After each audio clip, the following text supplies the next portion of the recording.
Salut les amis, salut Pipo, comment tu vas? Moi je vais plutôt bien, malgré que j'ai un pincement au cœur parce que, d'après des sources fiables de Romain Molina, l'OM serait en vente. C'est une catastrophe.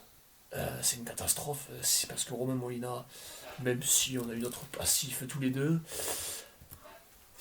voilà, franchement c'est une bombe, et franchement si l'OM venait à être vendu, c'est une cata. C'est une cata. En effet les amis, donc nous on a eu quelques informations concernant la vente. Donc Romain Molina, pour résumer, c'est un journaliste, et un écrivain et un passionné de football. Donc c'est vrai que Pipo, toi tu as abordé qu'on a eu quelques antécédents avec lui, parce que c'est vrai que bon, on a eu une petite altercation, mais rien de bien grave. Rien de Et bien grave. aujourd'hui on est très amis avec lui. Donc voilà, apparemment McCourt souhaite vendre le club. Depuis le départ, on le dit, c'est pas surprenant. McCourt, lui, c'est un financier. Ce qu'il veut, c'est faire une plus-value. Il C'est pense, pas- ça. il pense, il a jamais pensé au Marseillais et à tout ça, mais il a toujours pensé qu'à l'argent.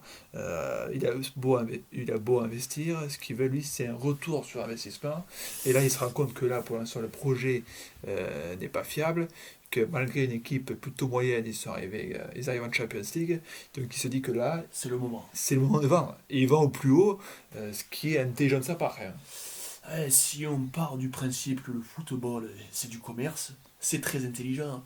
Sauf que le football c'est avant tout un jeu. Marseille c'est l'OM. Si tu vends l'OM, tu vas Marseille. Ça veut dire que tu veux plus être le bienvenu. Pape Diouf, c'était un mec énorme. Et Pape Diouf, il se permettrait pas de vendre comme ça, dans le dos des supporters. Non, mais Pape Diouf, il a fait ça bien. Pape Diouf, c'était un grand monsieur. Et là, franchement, ce qu'il nous fait McCourt, franchement, ils auraient jamais dû le vendre à McCourt, ce club.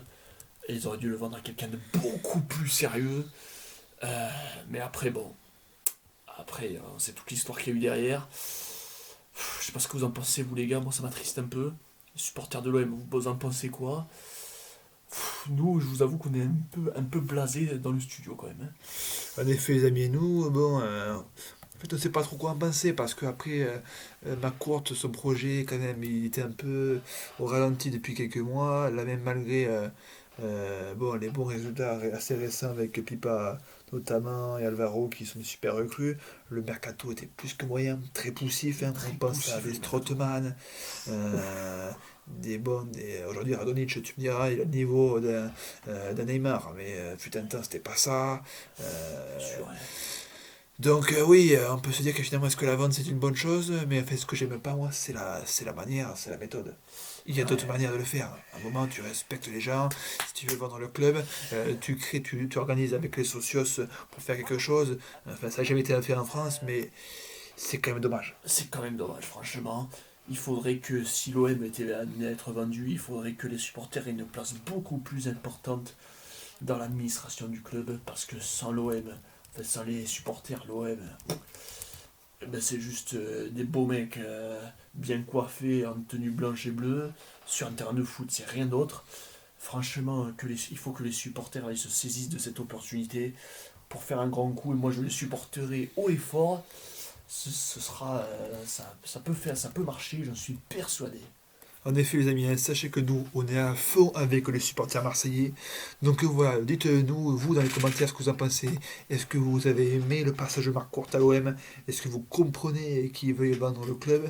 Et qui vous voyez pour reprendre le club? Est-ce que vous voulez quelque chose d'un peu de familial, à l'image de ce qu'on peut voir en Espagne avec des socios ou en Allemagne? Ou que ce soit racheté par un fonds qatari comme le PSG pour concurrencer? Qu'est-ce que vous voulez? Est-ce que vous voulez un projet à la Dortmund ou au PSG? On attend en tout cas vos avis en commentaire. Pipo, merci pour ton analyse. Merci à toi, c'était un plaisir. Et puis les amis, on se dit à très bientôt. Ciao.